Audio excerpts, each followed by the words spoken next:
Hello mga guys. Nagpakulo pala ako ng tubig guys.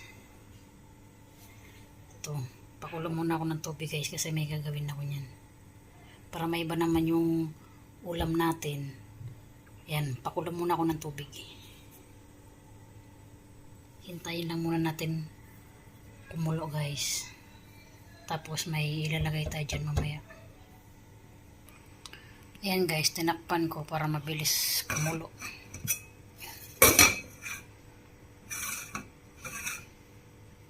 Natin guys kung kumulo na. Ayan, kumulo na guys. Ayan guys, ilagay ko na yung sangkap. Andyan na lahat. Ayan, ilalagay ko na.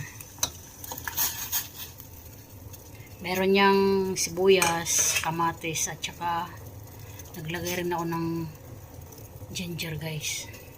Haluin lang natin.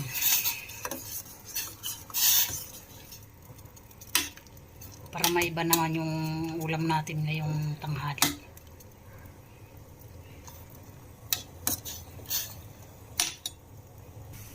So ayan guys, kumukulo na nga siya. At ayan, ilalagay na natin yung ating main character na ulam. Ito guys, ayun.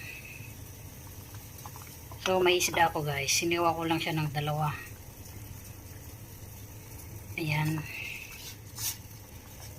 Sinabawang isda guys. Para may iba naman yung ating ano, wag puro prito. Kailangan natin humigop ng sabaw. Sinabawang isda guys.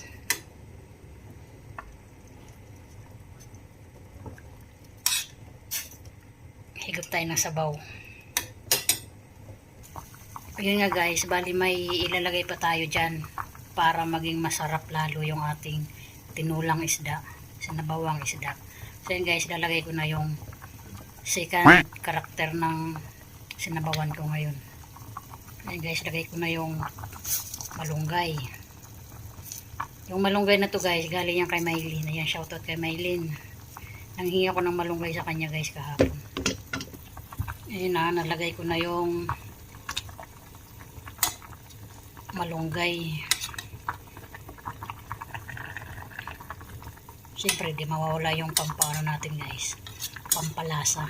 Ilagay ko na yung ating pampalasa, yung nagpapasarap at nagpapabango. So ayan guys, ito lagyan ko ng sili. Tapos siyempre lagyan natin ng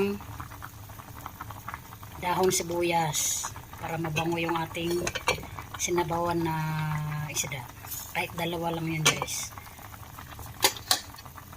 Diba? Ganda. Higop tayo ng sabaw ngayon guys. Para may iba naman.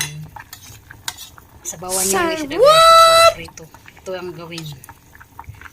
Masarap. Ayan diba? Ganda ng kulay. Green at saka red. So yan guys. Ang pares ko nito ano. Tikman natin yung sabaw.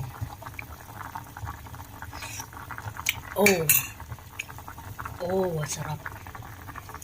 Ang sarap guys. Tapos paresan natin ng ano, bahaw na kanin. Ito na yung kanin ko na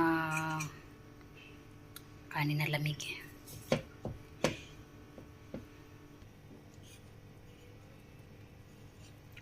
Wow.